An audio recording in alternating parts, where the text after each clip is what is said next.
We have that mentality that I made it, I'm strong, I can do it all. But don't you know, it's always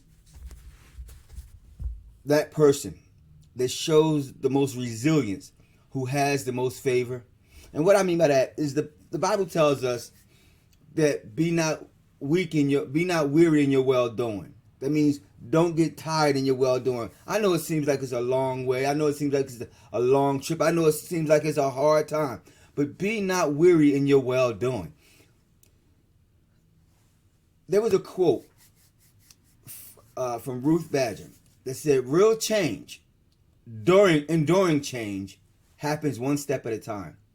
You've been going through a lot. You've been seeing people go through. You've been fighting tooth and nail to do what you're supposed to do, to be right. And it seemed like things, it just keep happening to you. Just keep angering you and frustrating you. Well, God is saying to you today that it's okay. You're going to get double for your trouble. That all the things that you went through, all the stuff that you thought was there, just there to hurt you, they're not. They're there to help you. They're there to make you greater. They're there to help you get further than you ever did before. We have a tendency to forget that God is already working things out in the background. We don't see it. We don't understand it. But God is already doing it. God is already making it happen. He's already pushing it through so that we can have it done. You know, I look back as when I was growing up as a child, and I see myself and how the sacrifices I made for just my children. Just the sacrifices I made and the things I did just for my children. And I say, God, thank you. Thank you that I was able to make those sacrifices. Thank you that you did, that I wasn't taken out and not able to do it. I thank God all the time because, you know, I listen to kids today and they talking about this 9 to 5. They don't want to work 9 to 5. They don't want to work 9 to 5. They don't want to work 9 to 5. And they don't make no money and they don't want to work for somebody their whole life. And I've never had that mentality. I've never had the mentality that I didn't want to work for somebody in that aspect. You know, when I was young, I believed in putting in my work. I'm gonna put my work in so I can get somewhere one day. I'm gonna put my work in so I can get to where I need to be. I'm gonna put my work in so things can change in my life. But you never understand that you get double for your trouble. When you go through things, when you're learning, you're understanding. When you go through those stuff later on in life, you're gonna get double for your trouble.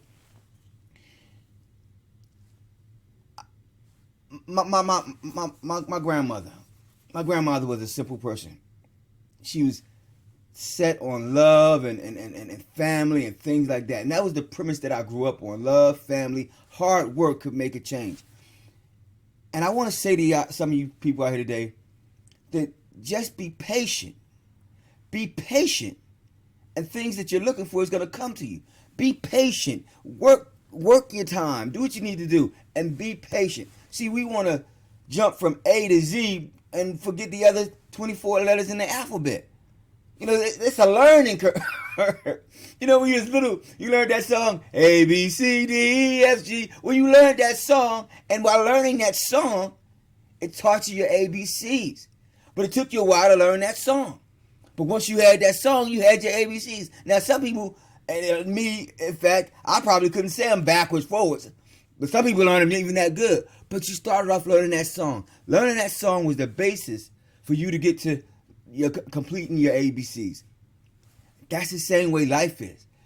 Finish the song. Learn the song. Then you can change it around the way you want to. Then you can utilize that teaching the way you want to do it. Greta Swan, in 2010, she wrote a poem. The poem was Singing the Praise to God. And it goes like this. Are you aware of the words that you use in the songs of praise that you sing? Do they convey your soul's inner joy? A thanksgiving offering for bring? Do they reveal the depths of your faith? Do you sing the words from your heart? Or do you just follow along with the crowd, ritualistically doing your part? I'll go where you want me to go, dear Lord. You can commit to that thought. Or to Jesus I surrender. And think of the battles he fought. Be faithful in worship. Be wary of words. Don't promise what you can't fulfill. Sing of your love and praise to the Lord. See, we sing songs and we don't realize that, the kids, we run around, they singing all these rap songs and they listen to all these rap records and all this stuff. And you don't realize the things that you're speaking forth are going into your spirit. And if you sing that song long enough, you get comfortable with it. If you sing that song long enough, it becomes part of you. Just like if you say certain words enough, they become commonplace. You don't feel offended by them. You don't feel that they are travesties to who you are. So you allow it. And then they have us out here that fight tirelessly for respect. We fight tirelessly to keep our children in line. We fight tirelessly to do certain things. And we still feel as though we're coming up short. We feel as though things just won't happen for us. But I want to tell you today that they will. Just as sure as there'll be another Monday, there'll be another day for you. That you'll have another chance to start. And today is the day you start. See, you can have double for your trouble. I know you've cried many nights. I've known you've had things on your shoulders. You've been angry. You've been fighting. You've been forced to do things you didn't want to do. But I'm trying to tell you right now that it's okay. Hang on in there. Keep pressing. Keep pushing the fight. Keep doing what you can. Don't give up right now. We got another Monday. We starting off a new week. I don't know what happened to you this weekend. I don't know how things happened this weekend. But today you have another chance. Today you have a chance to be greater than you ever were before. To change things more than you ever could before. Today you have a chance to be a new you. We always talking about we want this in our life and we want that in our life and we pressing towards this and we pressing towards that. And the Bible says press towards the mark of the most high calling and all these other things that people telling us. But what people tell us don't have as much effect as what you tell yourself. What you tell yourself when you wake up in the morning, when you go through the day, when you talking to yourself. Can you talk to yourself? You may not have a conversation, but in your mind, things are planned. Oh, that person cut me off and you're mad about that. Or they didn't even speak when they see me in the hallway or whatever the case might be. But you talk to yourself. Now that voice that's inside your mind, that voice that's inside your mind is the thing that's going into your spirit. What you got to understand is that when that voice is going into your mind, when that voice is going into your spirit, when that voice comes forth, that voice is really you talking to God. See, because that's the person that's hearing you right now. You think it's just you listening to you. No, but God is hearing you. If you have a relationship with God, He's hearing you right now. He's hearing your pains. He's hearing your hurts. He's hearing your trials. He's hearing your triumph. He's hearing you right now. So my point to you today is that He's going to pay you back for all the things you went through. He's going to pay you back for all the tears you cried, all the prayers you laid up, all the times you kept your mouth shut when you wanted to give somebody a piece of your mind. He's going to give you back for all the times people took something that you knew was yours. When somebody stole your idea, when they backstabbed you, He's going to pay you back for all that stuff. Oh, you got to know today that God is so good that He remembers and knows everything. He knows it all. He has it in the palm of His hand. And all we got to do is follow Him. See, the Bible tells us, comfort, yes. Comfort my people, says your God.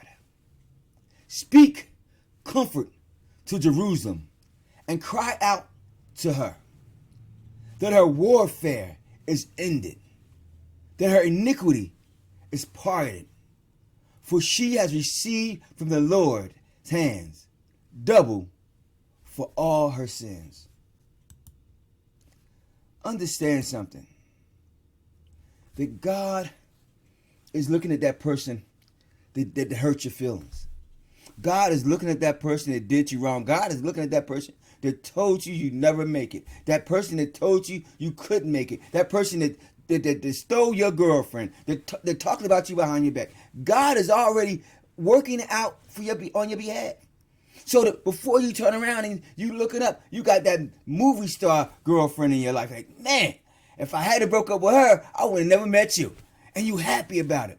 When the people at your job is beating your back down and you say, man, I can't take this anymore. One day you wake up and you got a better job where you feel comfortable at, where you feel at ease at. You say, man, if I'd have never got fired from that job, I wouldn't have this job. Thank God for this job. When your car keep breaking down on you and you mad, my car. And one day you got the car you wanted and you say, Lord, thank you. You gave me a reliable car. I tell you, I'm so happy about him because he is constantly changing my mind. He's changing my outlook. He's changing my thought processes. He's changing how I see things. People have this idea that it's supposed to happen today, but I want to tell you right now that it's already happening. God is giving you back all that the cankerworm stole, all that was pulled away, all that you should have had in your young years. God is giving it back to you right now.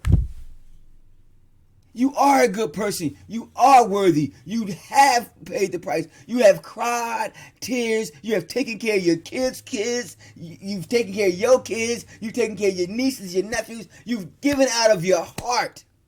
You've paid tithes and offerings above and beyond what you had to pay. You've given love in every way you could think of. He knows it. He sees it. Now, what I need you to understand is that he's already working it out for you. See, a lot of times we say, God, do this and do that and do this and do that. But when you ask him for it, are you moving towards it when you ask him for it? See, I got big things I want from God. people may think I'm crazy, but I believe God can do anything I ask him to do. And the crazy thing for me is the moment I ask him for it, I start moving in that direction. I start moving like he's doing it already. I start, when I asked him for my house, I said, God, I need a house. I need a bigger house. I was tired of renting. I said, God, I need a house. I need a bigger house. I'm tired of renting. The moment I said, okay, it's time. You know what? I started looking for houses. I started looking for mortgages. I started looking for land. I started looking for what I wanted. I started looking for it. And then I said, okay, I started looking for how much I was willing to pay for it. And then I was looking at, okay, how much I have to have as a down payment for it. And I started saving and putting money away and calculating things and bringing things into a fulfillment, for waiting for God to show me the house. I did all the running around. Me and my wife we must have seen, this is no exaggeration, we must have seen 15, 20 houses. I mean, every weekend we was going out with our realtor seeing houses. Just looking at houses, looking at houses, doing walkthroughs and everything. And my wife had her mind focused on this one house. And it was a beautiful house, brand new, built brand new. Oh, it's a beautiful house. I mean, beautiful house. And I was like, I liked it, the house. It was okay. I liked it, the house. If we would have got that house, I would have got that house. But in the long run, we came up with a better deal. And with the better deal, we got a lot more land, a lot more house for the amount of money we was putting out. I really think we came out on top. She still like that house because that's my wife. That women's gonna like what they like, and I can't be mad at it. So the next house we buy is definitely gonna be her house. But this house was a necessity. It was what we needed. And God gave it to us. But for all our trouble, for all our running around, for all the times when we went to get the house we wanted, we got it. See, faith without works is dead. And faith is an action word. See, I put my faith in the action. Every time I go forward and I say, God, I want something, I immediately jump on that thing because I know he's going to show me how to move and how to get what I'm looking for. So I'm saying, okay, if I want 15 acres over there, God, show me where the acre is at. Show me what I need to do to get to it. And I start moving. And some people might say, that's just good planning. That's just, yeah, but unless you set your mind on it and find it, then he can't give you something. He can't open the door for you until you start moving like you want it. And that's what I mean. You've been moving in your life all your life. You've been moving for everybody else, doing so much, working so hard, giving so much of yourself to your husband, your friends, everybody else. But God is going to pay you back in double for all the things you did. You got to know today that if you want to start taking trips with you and your husband, start planning them trips. Start looking them trips up. Let your husband know, look, bruh, we got to do some trips. I'm tired of this. I'm tired of always being stuck in this. My wife would tell me in a minute. She would tell me in this minute, listen, we're going somewhere this weekend. End of story. Ain't no... And I love it. Because when I get up on that Saturday morning or Friday after work or whenever it is, I'm up, I'm dressed, we going to get her coffee. From that point on, it is what it is.